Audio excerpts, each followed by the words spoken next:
Hi everybody, thank you for coming down today. I've been really looking forward to this one because this is exactly my spot that I'm the most interested in. So I have here today with me Nathen Amin, who I'm sure a lot of you know. And Nathen has written a number of books. I will let him introduce you to those in just a second, but we are here today to concentrate on the Beaufort family. So Nathen, thank you so much for your time today. I've been really looking forward to this, as you know. So before we crack on with the Beauforts themselves, can you please tell everybody a little bit about you and your books, please? Yes, hello everybody. Basically, I've had quite a long-standing interest in Welsh history since I was young, and I started reading a bit about Henry VIII in my mid-20s. I mean, I think, everyone knows the pull of Henry VIII. He's always the kind of gateway figure for a lot of people into the Tudors. But very quickly, I kept on coming across this story about his Welsh father, who didn't really seem to get any kind of notice in most of the books. I mean, even if you read, you can read an account of the Tudors, and you could probably see on my bookshelf behind me, I've got quite a lot of books, and a lot of them are Tudor biographies. And normally you tend to get like maybe a couple of pages at the start about Henry VII was a Welsh king of England, and his son was Henry VIII. And then you move on to the chapters of Henry VIII. So very quickly, I wanted to learn more about this Welsh king, Henry VII, because, as I said, Welsh history was my passion. Welsh history on this side. I started discovering a bit of the Tudors, and what better way to meet them in the middle than to study this Welsh Tudor king. Yeah. So I started doing reading a lot of research about that. And the problem is once you start to do a lot of research, you need to do something with the research. You need an outlet for it, and that gradually started turning into books. And I mean, that's pretty much why I'm here today. My first book was called Tudor Wales, which I released in 2014, and I often joke there is kind of a rip-off of Susanna Lipscomb's A Visitor's Companion Guide to Tudor England, because I love that book. I thought it was a really great guidebook to go visit around England. But very quickly I noticed, obviously, the Welsh part was missing. And once you start to look beyond the obvious places, you realise a lot of Tudor history in Wales. I mean, at the end of the day, Wales is where the Tudors came from. So, I wrote a guidebook about Tudor Wales, and things have just kind of snowballed from there, I guess. I made a book in 2016 called The House of Beaufort, which is here. Because, again, I'd explored the Welsh side of Henry Tudor, but of course there's always two sides to any family, and you need to understand where the man came from by studying both these family lines. So again, I didn't mean to write The House of Beaufort. I just started researching a little bit and discovered, oh, hang on, I need to learn more about this. Let me go find a book on the Beauforts. There wasn't one. And yeah, I mean, that's how you kind of got into it, really. So, because this is the thing, people will always say, oh, when you talk about Henry VII's ancestry or Margaret Beaufort's ancestry, it's always John of Gaunt, John of Gaunt, John of Gaunt. And that's where it goes back to and it starts. And obviously that's where you kind of come into this situation. So, who was John of Gaunt, Duke of Lancaster? John of Gaunt was the third son of Edward III, or the third son rather, to survive to adulthood. And he was, he was one of five sons of Edward III, and during his day was probably one of the most powerful figures in Europe. I mean, he certainly was the wealthiest, or one of the wealthiest. And even though he was one of the younger sons of Edward III, he did, during his career, build up an astonishing power base in England. I mean, he was famously the Duke of Lancaster, but he also held the earldoms of Derby, of Lincoln, and earlier of Lancaster. It was said that he had so much power and such a power base that he could cross England and never not spend a night under his own roof somewhere. I mean, I think it's a bit of an exaggeration, but the clear idea is that he had, he had vast wealth and influence. Mm. I mean, what's interesting is that after his father, Edward III, died, his elder brother, the Black Prince, had died. So the king, for much of the later life of John of Gaunt, was his nephew, Richard II. Now, Richard II, when he became king, was in 1377, he was a child. He was a child king. So John of Gaunt basically ruled the country in his stead. He was almost like a de facto king for a while himself, because he was the eldest living adult a royal figure of his day. So you can start to see that, he was in every way you can imagine a Plantagenet prince, powerful, rich, influential, known all across Europe. Really one of the great figures of medieval England, really. Yeah, so he was a really massive player in this field, wasn't he? And that can't really be understated enough at all. Exactly. I mean, we still know John of Gaunt today. Yeah, he's the name, isn't he? Yeah, he was never a king himself. He was the son of a king. He was the father of a king. He was the uncle of a king. He was never king himself. He did try to become a king, not of England.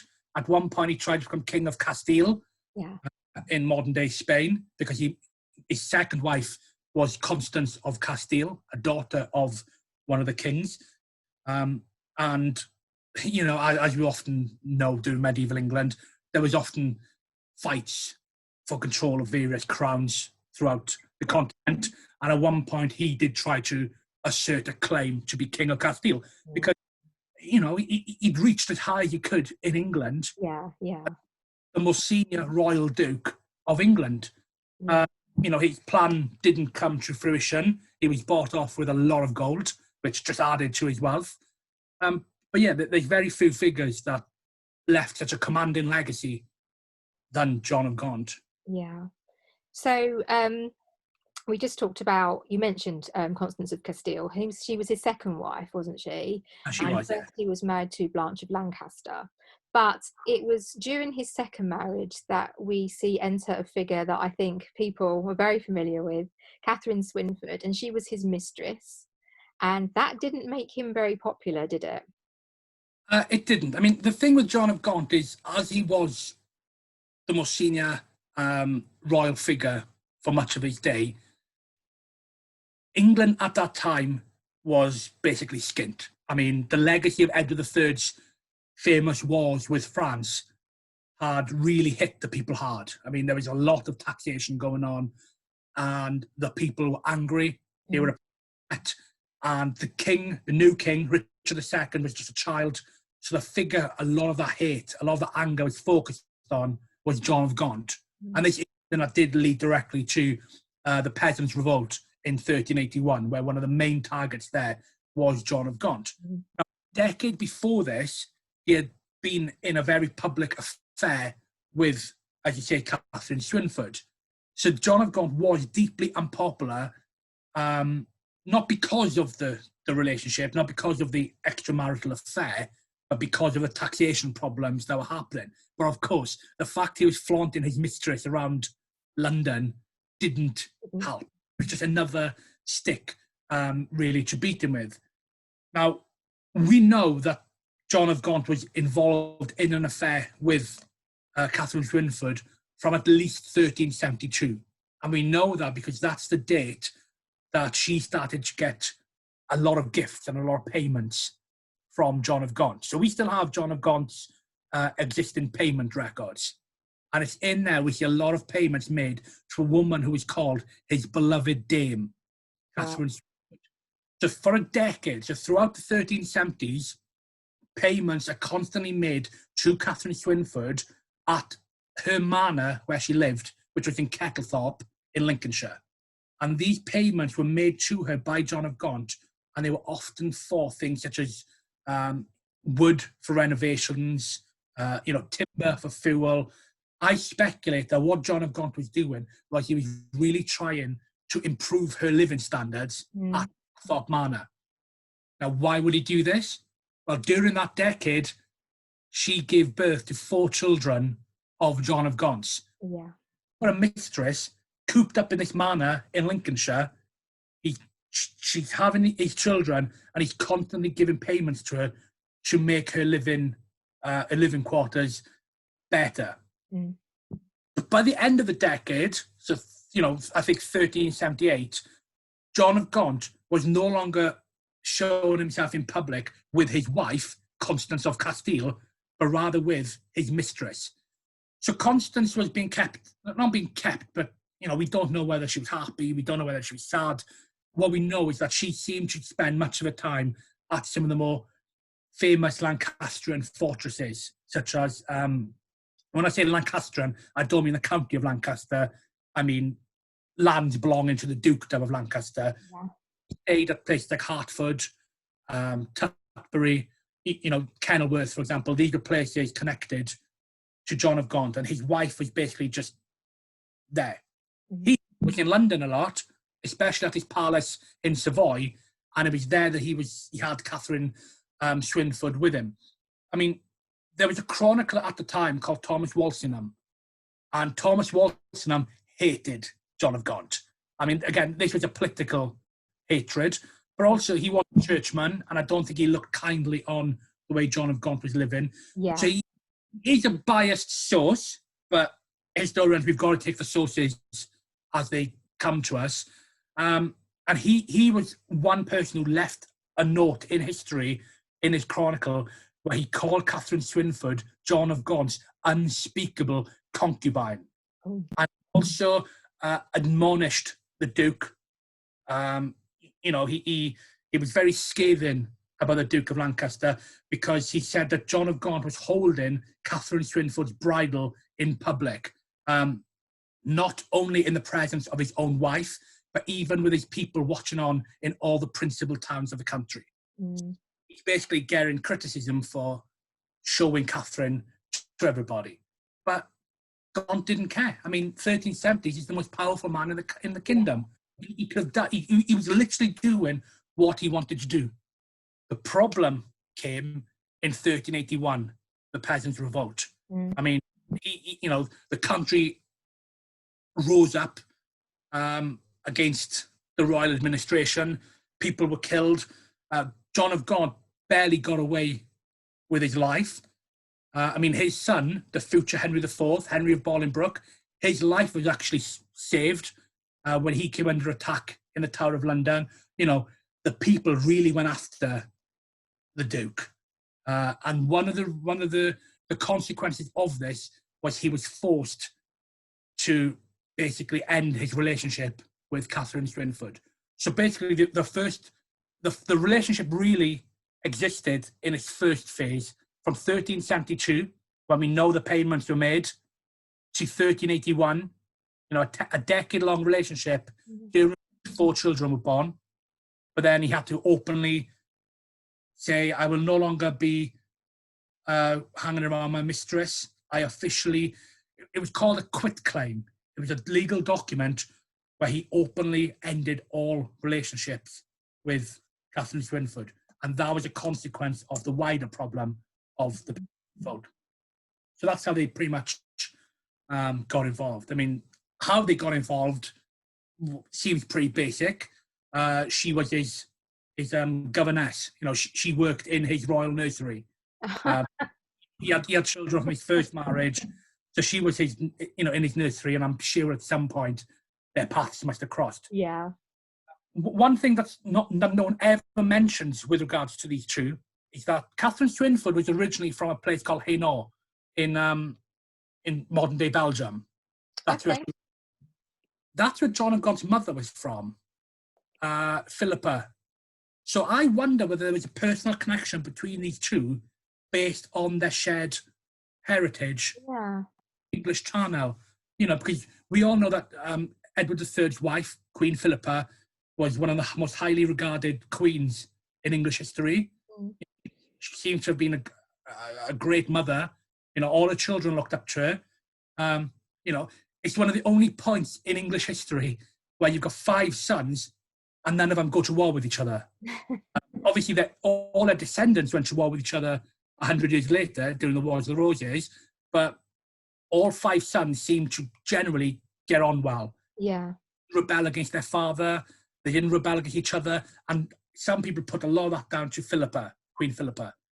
So, we can speculate John must have loved his mother, and therefore, why wouldn't he feel, empathetic, a connection with where she was from? And maybe that is how Catherine Swynford and John of Gaunt got together. It's small talk, isn't it? Small talk around court. Yeah, you just never know. But it's always great to hear those little stories and connections, because there's so much missing, isn't there? And you wonder, but that when you hear something like that, it does make me think that makes complete sense, because it's so easy for us to look back and say, oh, this must have happened, but you forget so easily that these were, however wealthy or titled or whatever they were, everyone still has emotions and looks for connections, wherever they come from. And when you're that high up in the grand scheme of things, do you trust anyone? Is anyone really your friend? Yeah, exactly. So if you find someone who's fairly safe, if you like, and has got something, then you're going to gravitate towards them, aren't you? Yeah, and I mean, I really, really don't want to fall into the trap of, defending an adulterer or anything, but I mean, back then, John of Gaunt is married twice for political reasons. Pretty much to gain power, to gain lands.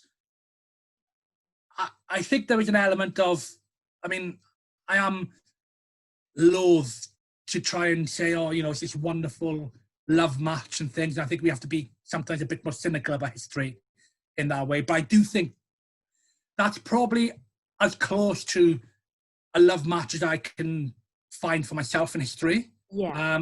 Definitely a connection, love, whatever you want to call it.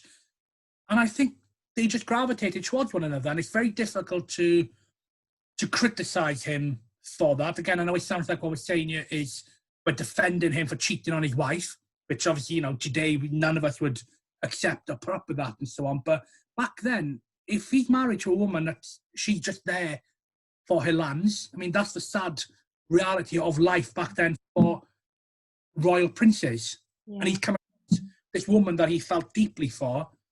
It doesn't have to be this scandalous, evil extramarital affair that is sometimes portrayed as. It could generally just be a love connection. I don't know what his relationship like with Constance was either. I know couples that just, they don't really want to be around each other. So for all we know, she would have known about it, but maybe she wasn't that bothered. You've got to remember that she was the daughter of a king. She knew to an extent the score of what life was like in royal circles. I think, I'm not entirely sure, but I think her father was actually an illegitimate product of an affair, or rather, he was killed. My Castilian history is not, it's not as good as my English or Welsh royal history. I'm sure it's better than mine. Yeah, but there was definitely issues in Castile over illegitimate sons warring with one another. So again, she would have known kings have bastard children, kings have extramarital affairs. Again, I think it's difficult because we always try to say things were normal back then, and they not necessarily were normal, but perhaps this is the game, Absolutely. You knew the score from a very, very young age, basically. I suppose the problem with female history, as we're discovering all the time, is that their voices are lost to us. You don't know what they were thinking. So just as a quick one, where does the name Beaufort come from? Because obviously it wasn't from either parent. No. So because of the situation itself. So when we think of it as, it's the House of Beaufort, Margaret Beaufort. So where did that come from? Well, everybody incorrectly thinks, including Wikipedia and most other historian books, that the name Beaufort is because they were born in France at a castle called Beaufort in the Champagne region of France. Now, there's some problems with this concept. First of all, Catherine Swynford already had 3 children from her first marriage. They were young babies, not babies, toddlers and youngsters at the time she started giving birth to the Beauforts. Catherine Swynford was based in Kettlethorpe in Lincoln. That's where she lived. That's where she was raising her first family. Then she suddenly had another 4 children to contend with in the space of, let me think, 1372 to 1379. So 7 years. So she had another 4 children in 7 years. Oh God, I can't even imagine that.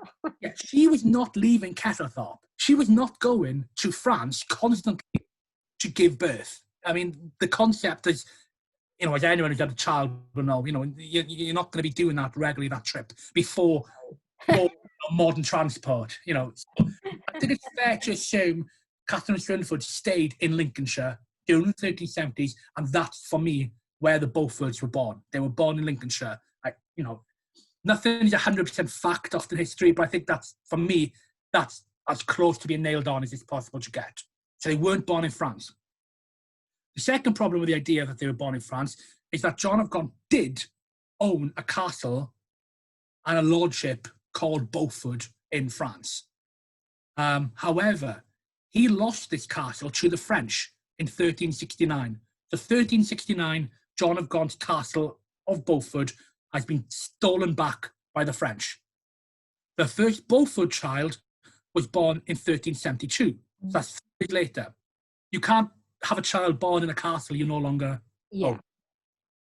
I think what he's done is, the problem with illegitimate children is they had no right to their father's title. Yeah.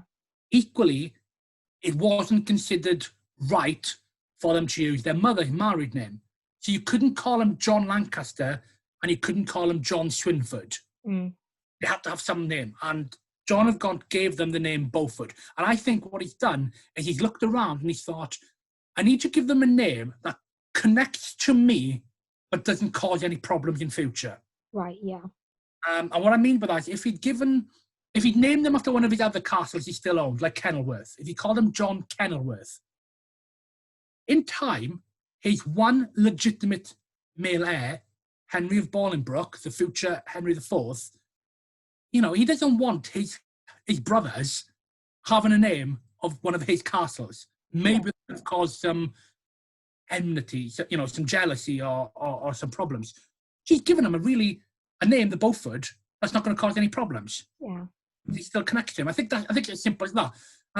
In the chronicles, they were initially mentioned as John Beaufort of Lancaster. Oh, okay. The first time we come across their name, John Beaufort of Lancaster. So the connections, people knew who they were. Yeah. People knew who they were. And I think that's the case. You know, they were not born in anywhere called Beaufort in France. I mean, they were born in Lincolnshire. I just think it was an easy name that caused no problems. Yeah, and you need that really at the end of the day. You don't want the extra hassle laid on top of everything else. Yeah, exactly, yeah. So obviously these 4 children were illegitimate, which, despite their fathers, apparently, you know, it was very much frowned upon. It was very much a brush to be tarred with, wasn't it? And certainly when people talk about Henry Tudor's claim to the throne, that is something, a stick that they like to beat him with, isn't it? But once Constance passed away, he actually married Catherine, which was quite an unusual thing to do. And he had his children, or his children were legitimised by Richard II. So that made a really, really big difference. And this is something for me, so that when people come back and say, oh, yeah, but, you know, the Beauforts were a bastard line and they were and they weren't.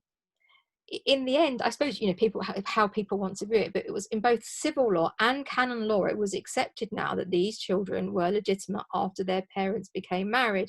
So that can put quite a different slant on how people view this all these generations down the line. And I think that's something that was really just done and it was accepted, and not a lot of people actually knew about that. So you mentioned Henry's son, John's son, Henry of Bolingbroke, and he became king and he basically usurped the throne. This is how it's viewed from Richard II, who by this point wasn't a particularly strong king, was he? I don't think.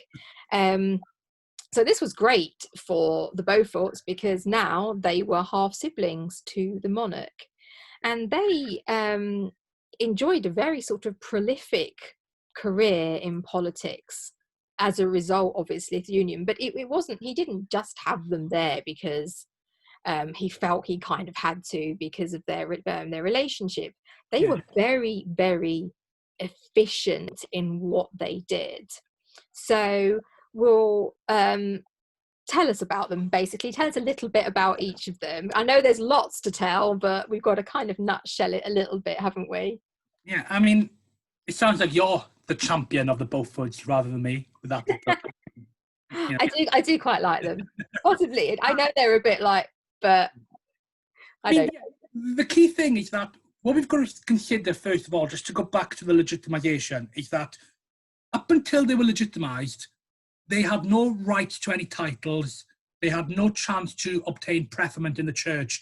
All avenues for them to grow were blocked while they were back. And that's a big reason why John of Gaunt made them legitimate. And people can and ah all they want. The bottom line is that in 1396 and 1397, as you say, the church and the the British English law made them legitimate. And the phrase was, as if you were born in lawful matrimony.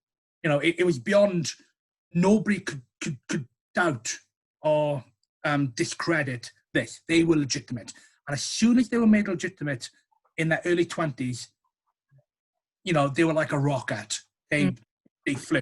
Now, people talk about the Beauforts, and they often say they know how the line ended, you know, and it's very trendy at the moment to say the Beauforts were useless. They caused the Wars of the Roses. They were all just useless.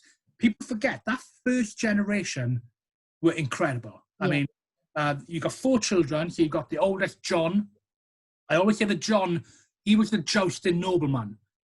John became, after he was legitimised, he quickly became the Earl of Somerset. And yeah, he was just a typical nobleman. He was very close to his half-brother, Henry IV. He died quite early. He died in 1410. So, you know, we never really got to see how far he could really rise. But during that, you know, first decade of the 15th century, he was well known across Europe for his jousting ability, you know, just close to the king as the nobleman. The second brother, Henry Beaufort, now he entered the church after becoming legitimate, and he rose very quickly. I mean, he became Bishop of Lincoln, first of all, then he moved to to become the Bishop of Winchester. Now, Winchester was the richest see in all of England. So he became wealthy very quickly. You know, he was a rich bishop. He would eventually progress on to become cardinal, and he really was. I mean, he had ambitions at one point to become the Pope. He tried a couple of times, but I mean, you know, the Italians, they weren't really in the mood for any English popes at that time. But you can see how ambitious he was and how high he rose. He was, in effect, the chief financier of the Lancastrian dynasty for much time. Now, what you've got to consider is the House of Lancaster was a usurping house. They were very unstable on the throne. The throne was skint, particularly when Henry V later started going to war a lot with France. You know, the famous campaigns at Agincourt and all that. I mean, they were really taxing the country and also asking help from the bishops. And one of the main financiers of the House of Lancaster was Henry Beaufort, the cardinal. People often look at him and say he was doing it, you know, for selfish reasons, to advance the Beaufort line and so on. And yes, he was. But the key thing about the Beauforts, this early generation, is everything they did was for the common goal of moving the House of Lancaster on. That was all their key number one aim. Because at the end of the day, they were of the House of Lancaster. You know, they weren't doing it for just themselves. They were doing it for their family, their blood. But yeah, the Cardinal was one of the great mighty figures of England during the first half of the 15th century. Then we have the youngest son, Thomas Beaufort. Now, Thomas Beaufort is my favourite of all the Beauforts. I love little Tommy. He was never really expected to be up to much because he was the youngest son. You know, you've got the nobleman, you've got the churchman. What's Thomas going to do? He ends up being a soldier. Yes. Gradually builds his way up. I mean, he was a really competent, devoted soldier. And I often say that without him and without his involvement in Henry V, his nephew, without his involvement in the wars in France, Yeah. famous victories you talk about, Agincourt and so on, wouldn't have happened. Yeah. It was Thomas's job to hold the line in France, while Henry V was busy winning battles and raising money in England for his wars. It was Thomas on the front line for much of this time. The French at bay, and he played a major role in the famous Henry V story. Yeah. He was a magnificent soldier. He rose to become Earl of Dorset. Then he was made a duke. Now, what I like about this was that at the time Thomas Beaufort was made a duke in 1418, there were only 3 other dukes in the entire country at the time, and they were all the king's brothers. Yeah. So Thomas Beaufort must have been such a competent figure, such a highly thought of figure. He was the only person made a duke who was not a brother of the king. I mean, he was an uncle of the king. And I think that is a testimony to his ability. It speaks volumes, doesn't it? When Henry V died early, 1422, he famously left a 9-month-old heir. Mm. All of his nobility, the man that he gave the day-to-day control of this baby king was Thomas Beaufort. Yeah. You know, he's looked at everybody in that kingdom and thought, who do I think mirrors me the best? Who do I want to be a surrogate father figure to the most precious child in all of Europe? And that was Thomas Beaufort. Now, the sad thing is Thomas Beaufort died 1426. He died when... Hear my toddler, I'm really sorry. Sorry, carry on. He's getting excited about Thomas Beaufort like I am. Absolutely, yes. Thomas Beaufort died early, and he never really got to see Henry VI grow up and in control. And that's interesting for me, because what would Thomas have grown up like, or what would Henry rather have grown up like if Thomas had been around? You know, would the Wars of Roses have happened if his uncle had stayed around? I mean, the other uncle, Henry Beaufort, he died just before the Wars of the Roses started. Henry Beaufort died in 1447.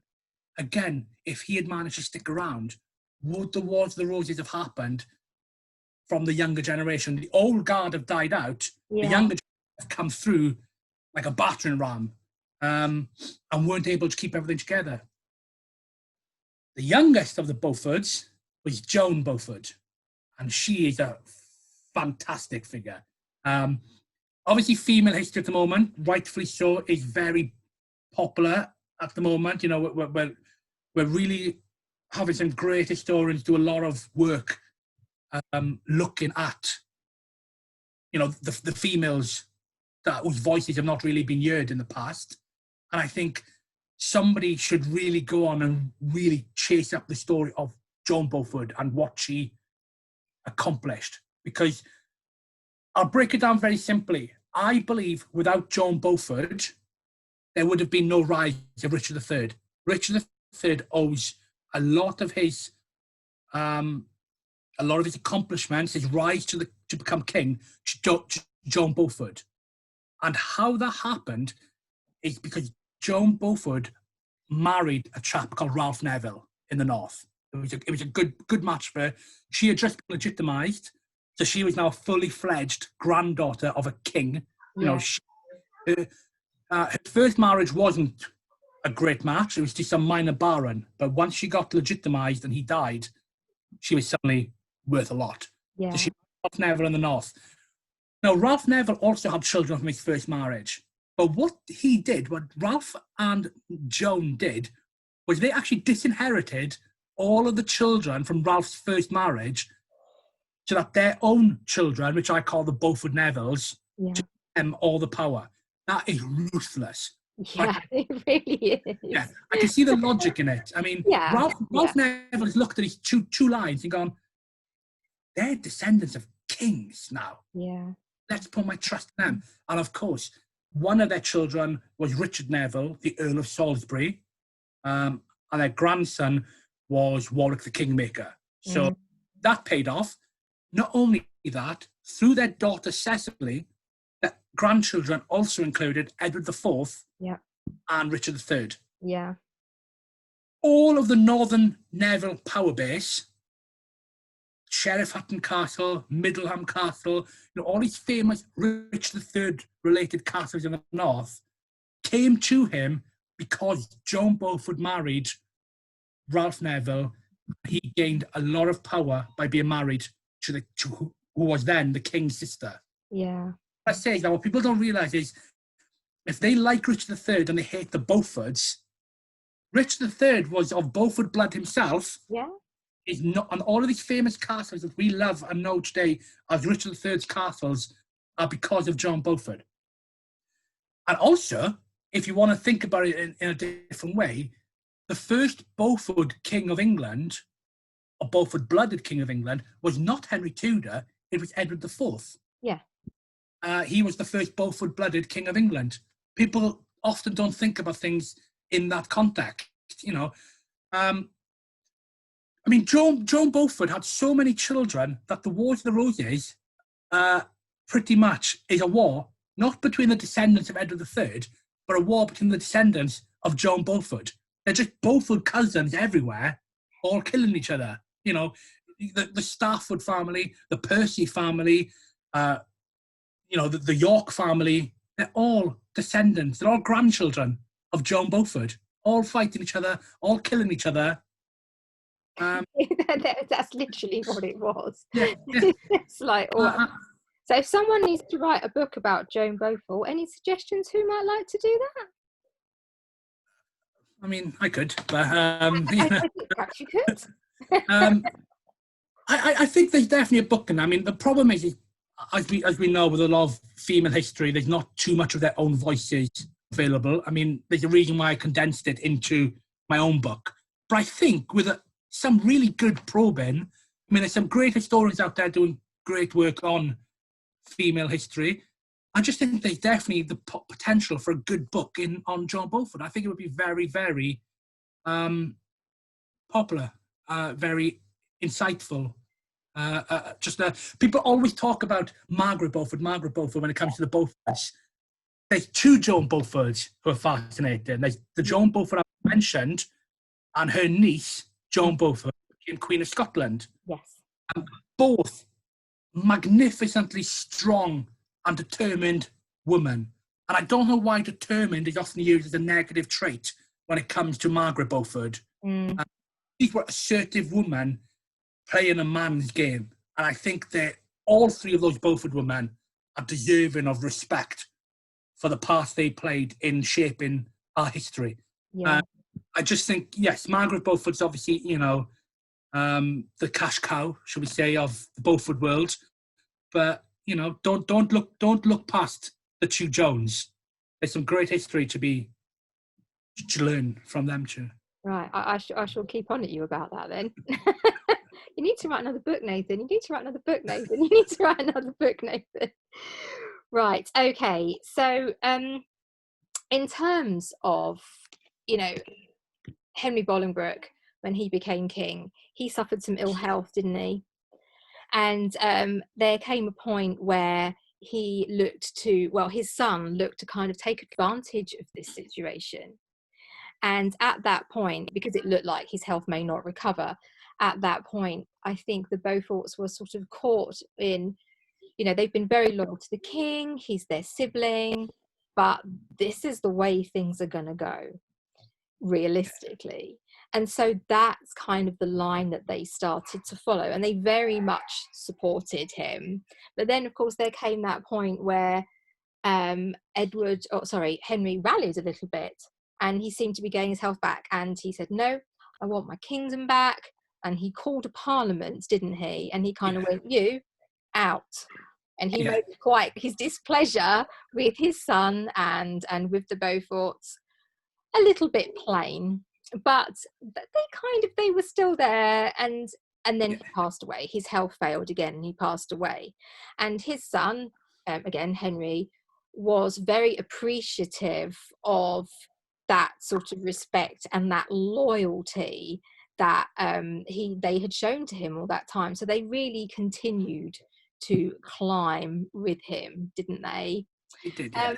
One thing I will go back to, actually, that I was going to mention is that a little while after Henry Bolingbroke became king, John asked for, was it John? I think it was John or Thomas, I forget now, I'm really sorry, asked for a clarification of the legitimization.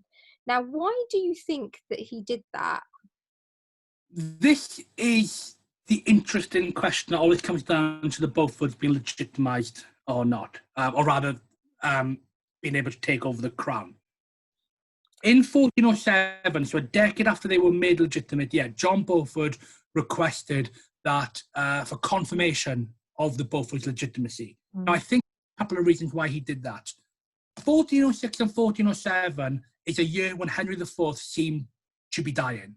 And Henry IV started making plans for his succession. Yeah. He ripped it up a couple of times. He had 4 sons. Obviously the eldest, Prince Henry, was in line for the throne, but he was trying to work out what would happen if Prince Henry didn't have any sons and who would get the crown and so on. So I think around this time there just was a wider context of who was able to get what. And I think somewhere within there, John Beaufort has gone, hang on, I've got my own children now. I was made legitimate under a previous reign. That could always be overturned. Let's just make sure there's a new king on the throne now. Yes, he's my brother, or half-brother. Yes, I got on very well with him, but let's just make sure that everything's okay. And that seems to have all been above board. I think, the Beaufort's legitimacy was all confirmed at that point. What the thing is, with this confirmation, this is such a minor, insignificant detail in history. The only reason we're talking about it is that, obviously, 1485, down the line, Henry Tudor became king. But at the time, this is really just, it's nothing. It's a nothing thing to do. Can you just confirm that I'm still legitimate? Yep, fine, brilliant. That's it, done. The issue, of course, that creeps up is that when the Act of Parliament that shows the Beauforts were legitimised in 1397 was uncovered in the archives, there were 3 words written on the act: accepta dignitat regali, accept to the royal dignity. So this has led to the belief to this day that when John Beaufort in 1407 asked for the legitimacy to be confirmed, it was slipped into there. It was written that they couldn't become kings. Yeah. This, I think, has been misunderstood. Okay. What happened in 1407 was there was not a new Act of Parliament passed, which Beauforts were barred from the crown. In 1397, the Act of Parliament was written, and what's happened is at some point, we don't know by who, we don't know when, these 3 words were literally scribbled in onto the original Act of Parliament. Okay? It's like graffiti almost. Now, for this to be legally binding, 2 things would have needed to have happened. One, this Act of Parliament year, the original Act of Parliament, would have had to have gone before Parliament again, and they would have had to have said, we agree to this change, this is now law, or they would have had to have cancelled this act and created a new one. Yeah. This never happened. What we know is that on the original Parliament Act of 1397, somebody somewhere has scribbled on it, accept to the royal dignity. This was never made the law of the land. Now, you've got to fast forward a bit to Bosworth, 1485. If this was known to be a fact, if it was known the Beauforts were barred, why wouldn't Richard III have just gone, you can't all support Henry Tudor? He's barred from the... I've got this. It was never mentioned. Nobody ever mentioned this in the 15th century. We only know this because a couple of hundred years ago, in the 1700s, the 1800s, when people were going through the old Parliament Acts, they found it. Okay? It's easier to see this when you see the actual Parliament Act, and I've seen or rather I've seen a copy of the original Parliament Act. When we see it written in books, in modern typeset, it looks very obvious. You can attain any office in the land except to the royal dignity. Everybody only reads this in modern typeset, even in my own book, and it looks clean cut. Yeah, it's like, well, obviously that's the answer. It's only when you look at the original Parliament Act that you see it was written in between lines. You know, this. I think it's very unjust to take it as a cold hard fact the Beauforts were barred from the throne. I don't think that was the case. This never went into Parliament. Legally, Henry Tudor in 1485 still had a rightful, legitimate claim to the throne. Yeah. The question is, of course, there were lots of other people who had better claims to him. Oh yes, this is a complicated business, isn't it? It's a really complicated business. Yeah, and I was, do you know what? I'd had down that I was going to talk to you about that, but I think I might get you back another time. That's it now. I'm going to get him back another time. The bottom line, same as Henry IV, who usurped the throne, same as Edward IV, might is right. That's the bottom line when it comes to it. And what's key, what Henry IV did, Edward IV did, Richard III did, Henry VII did, might was right for all of them, and then they got Parliament to agree to it. And once Parliament agrees to it, it's cold, hard fact. That's all that matters. If we had the might, we could make you queen today, and if we got Parliament to agree to it, you'd be queen. I mean, that's just, it could still work like that today. I think I'd look quite fetching with a crown. Queen Catherine. Queen Catherine. Oh my God, can you imagine it? I don't think that's a very good idea.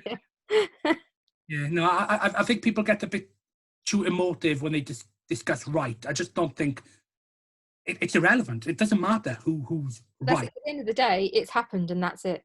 Yeah. That's what happened, whether you think it was the right thing or it wasn't, or whoever you gravitate to as characters that you really are interested in or you like in history. The situation is that that's what happened. Yeah. And, that's it. Yeah. And I'm Welsh, so if you really want to get technical about it, that's Welsh would say the whole lot were usurpers who came into what used to be a Brythonic land. Yeah. Conquered all of the incumbent kings and queens there. If you want to get bogged down, you may want to stick to what the facts are and leave the emotion to the side and deal with how history happened. It's a difficult one, isn't it? So I could talk to Nathan about this for about 20 hours. So because you've already mentioned, in fact, how the Beauforts ended up with a Scottish crown. And again, you can follow this through history to meet up to points that we all know very, very well. So we're going to move on now to Edmund Beaufort. So obviously we've kind of moved on another generation again. So tell us a little bit about Edmund and why he was such a concern to the Duke of Gloucester. Okay, so Edmund Beaufort was, of the original generation, we got the eldest son, John Beaufort. Edmund Beaufort was the second son of John. Now, the new generation, as always, they're young men, they're ambitious, and so on. What's happening in the 1420s is there's a court faction war going on. I mean, when wasn't there faction problems in English history? At this time, the king is a child. It's Henry VI. He's a boy. The two key factions are one led by Humphrey, the Duke of Gloucester, who was the uncle of the young king, other by Cardinal Beaufort, who was the great uncle of the king. Gloucester versus Cardinal Beaufort.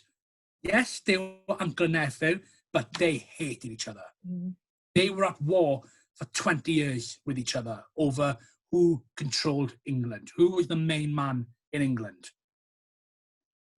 What you've got in 1427 is you've got a young queen, Catherine de Valois. She was 26 at the time. We know from what happened later, that she could still bear children. Yeah. People didn't know what to do with her. From Gloucester's point of view, when rumours start that her and Edmund Beaufort, two young people in their 20s, are getting close, what he's thinking is, at the moment I've got control of the king, I'm in power. If Edmund Beaufort gets with Catherine de Valois, he becomes stepfather to the king. That puts him in such a powerful position, and that puts the Beaufort family in such a powerful position. They will have completely unchecked access to that boy king forevermore. They can mold him, they can shape him, they can influence him. He knows, Gloucester, if that happens, he loses power. He's lost control. So what does he do? He gets a law passed saying that Queen Catherine pretty much can't marry anybody. And if she does marry anybody, they lose all of their lands, they lose all of their power. And that is seen to be an act designed specifically to block Edmund Beaufort from getting with Catherine de Valois. Yeah. It worked. I mean, Edmund then went off to France to fight, and we know that Catherine, very shortly after, secretly married Owen Tudor, a Welshman of no lands who didn't seem to really care much about the statute, and then they went on to have the Tudors. Yeah. So Edmund Beaufort at that young age seemed to be definitely in or around Catherine de Valois, and he, of course, later went on to become one of the main players which instigated the Wars of the Roses. I mean, the thing with the Wars of the Roses is everyone thinks it's a war between York and Lancaster. What I say is that the Wars of the Roses, in truth, was a war between York and Beaufort. Yeah. It was. Now, Edmund Beaufort was a protege of his uncle, Cardinal Beaufort. Richard of York was a protege of Humphrey, Duke of Gloucester. So what you're seeing these old men in the 1420s, Humphrey of Gloucester and Cardinal Beaufort, fighting each other. And when they both die, oddly, they both die in 1447 within a couple of months of each other. Yeah. It's like once Humphrey of Gloucester died, Cardinal Beaufort didn't seem to have a reason to live anymore, and he died. The new generation, their proteges, just go almost pretty much straight to war with each other. Mm. You can see the influences following down the generations. But yeah, I mean, there's a lot of speculation about whether Edmund Beaufort is the true father of Edmund Tudor. Yeah. For the whole Tudor line is a big myth. It's all fake. It's all lies. No. We can never say with fact, with history, but I'm seeing a lot lately from some people.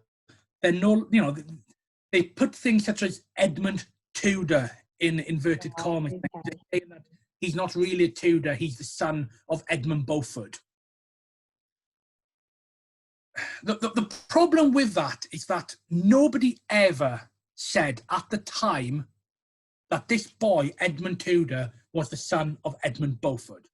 Nobody ever said that. Even Humphrey of Gloucester never said that. He could have just gone, what's happening over there? He didn't. Yeah. Richard never said that. Owen Tudor always accepted the child was his. Father accepted the child was his. And really, that's all we can do back then before DNA tests, Jeremy Kyle show. That's all. It's why I don't really pay much attention to all the rumours of who was Henry VIII's children. Was Edward IV the son of an archer? Because if the father accepted them, the father accepted them. That's all we can really do.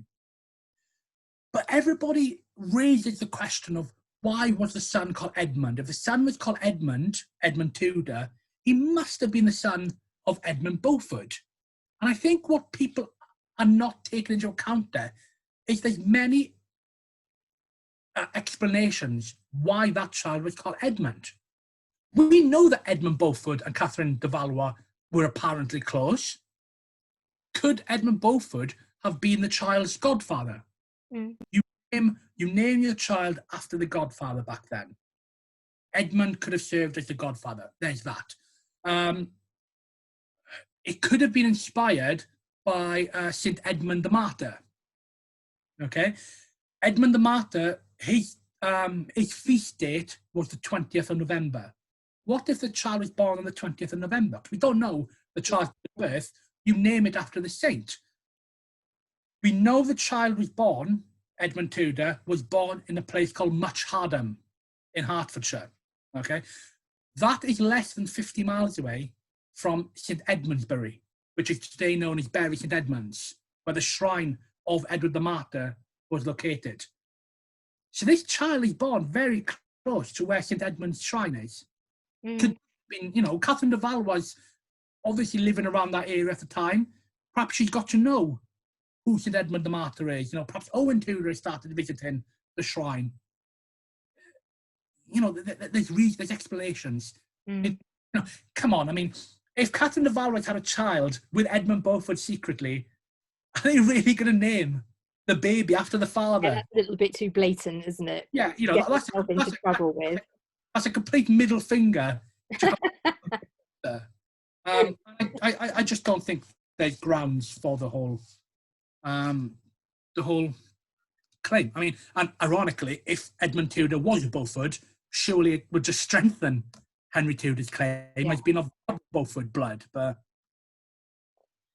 there we go. Everyone likes a bit of scandal. That's what it was. Yeah, I mean, it's not. I'm not really big on speculative history because there's no answer. There's no way of finding out the truth. We're just creating speculation, which then very quickly gets turned into a fact. Yeah, Peter is a fact, and you've got to keep on breaking these down and saying, "Hang on a minute." I just said, and I've said this to you beforehand, I could talk about this all day. However, what I'm doing is we've got to Owen Tudor, and I think that's where a lot of people kind of come into this story, isn't it, at this point? But maybe another time, once you've written your book, once you've started your book about Joan Beaufort, we can come back and have another discussion about it. I'm going to keep talking about that now. You know that, don't you? I'm not going to let that go. Thank you so much. I have enjoyed this so much. It's been fascinating, and I really appreciate your time. So I'm going to let you get back to like making notes about a book on Joan Beaufort. No, not really.